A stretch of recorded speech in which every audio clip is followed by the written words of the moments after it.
Hello, welcome to Captain Dorja's Armory. This is Captain Dorja. We're going to be doing another World of Tanks advice today, and what we're going to look at in this one real quick is we're going to look at on tanks with a lot of different gun choices. We're going to look at how to know if you need the turret before you need to upgrade before you can upgrade to the gun, and that may seem like a relatively inconsequential thing, but you see people ask in chat quite often, "Hey, on the whatever, on the T29, can you use the best gun without the turret upgrade?" And that's the kind of thing that you shouldn't have to ask in chat ever, because it's the kind of thing that's really, really easy to figure out. And there's two ways to figure it out. The first way is down here at the bottom in the garage where you have all your modules listed. Come to the turret and show info on the fully upgraded turret and on the stock turret. So we're going to use the IS-3 because this is probably the example that I see where in my opinion people do it wrong the most. The IS-3, here's the stock turret, here is the fully upgraded turret. So if you want to check whether or not you can use the best gun, which is the 122mm BL9 gun, if you want to know if you can use that gun without upgrading the turret first, take a look at the stock turret, and down here where it says compatible guns, here you go, 122mm BL9. So the BL9 gun, the fully upgraded gun, is compatible with this stock turret. You can see right here that I can even mount the gun. So there you go. The way you can tell the IS-3 turrets apart, just for reference, is the fully upgraded turret. It's a little bit more beefy, but it's got a tarp rolled up on the back end of it, and the stock turret does not. So that's how you can tell the difference between the two. And the reason why I would advise people to get the gun on the IS-3 first is pretty simple. We're going to look at gun stats on the stock gun. We'll look at gun stats on the best gun from the IS, because if you've got the IS-3, you should have the best gun from the IS unlocked. So this is the IS-3 fully upgraded, and with this gun right here, the 122mm D25T, you have a slightly higher rate of fire than with the fully upgraded gun. You have the same damage. You have .46 accuracy versus .4 accuracy. So the fully upgraded gun is quite a bit more accurate, but it's still not a very accurate gun. You have the same aiming time, and the weights are just about the same as well. The real difference is 175mm penetration on the gun from the IS, whereas the fully upgraded IS-3 gun, the BL9, you have 225 average penetration. So in a nutshell, what that means is that when you're playing an IS-3 with your IS's main gun, you're going to be hard-pressed to deal damage effectively in frontal combat against Tier 8 heavies and even some medium tanks.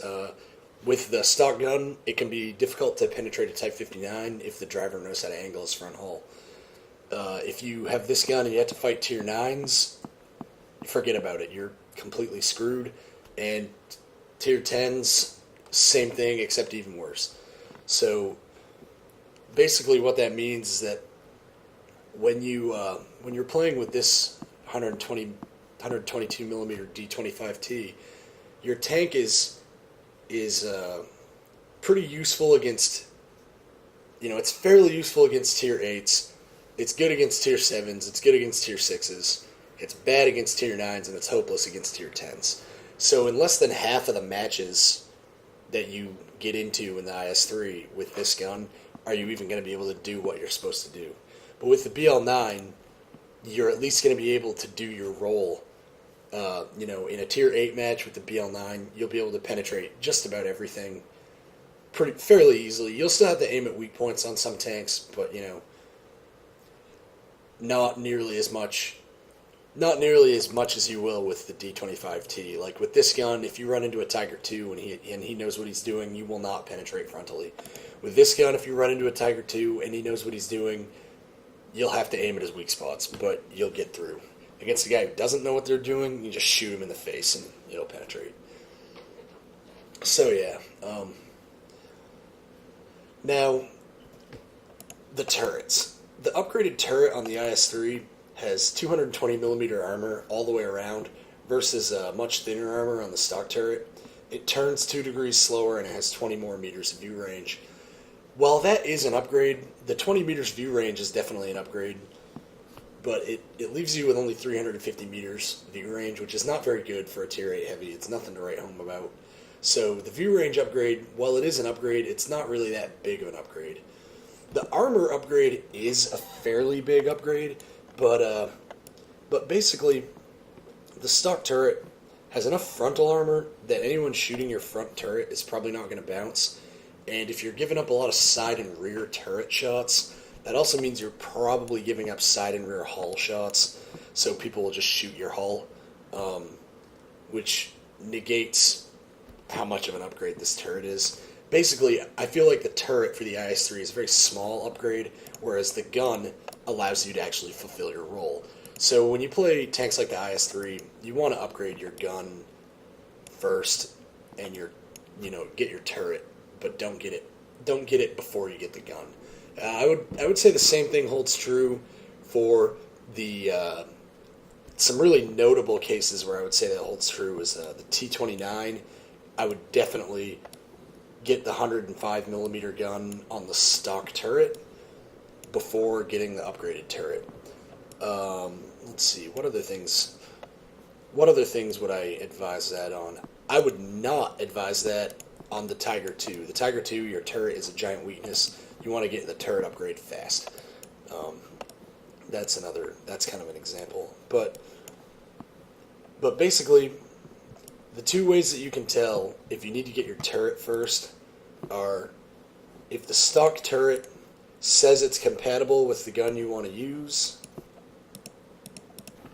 and the other way is if the turrets are not part of the research line for the guns, it means you don't need the turret to mount the gun. I'm going to look for a tank where the turret is part of the research requirements. So, yeah, hold on a second. Okay, so here's an example of a tank where the fully upgraded gun requires you to use the turret. The VK4502 Ausf BP. This tank right here, German Tier 9, comes after the 4502A and before the Maus. On this tank, the 128 millimeter gun right here, same gun from the E75. If you want to use this gun, you have to unlock the turret first. And the way that we know that is if you look at this turret, you can see down here compatible guns. The 128 millimeter gun is not listed, and the upgraded turret is directly on the research path for the gun. So that means that in order to mount this gun, you need this turret. Versus, let's use the T-29 as an example. Versus the T-29, where the turret and the gun are not in the same research line. So you can unlock this gun and mount it before you unlock and mount this turret.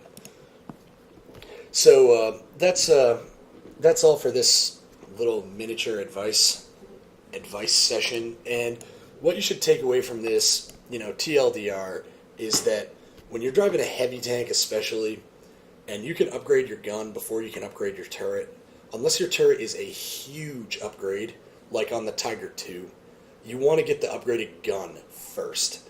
Because heavy tanks tend to be very gun dependent, and so if your turret is a tiny upgrade and your gun is a huge upgrade, obviously it's better to get a huge upgrade before a tiny one. So I know it can be hard to sit on, a 15,000 experience upgrade when you're saving for a 50,000 experience upgrade, but it is worth it in the long run.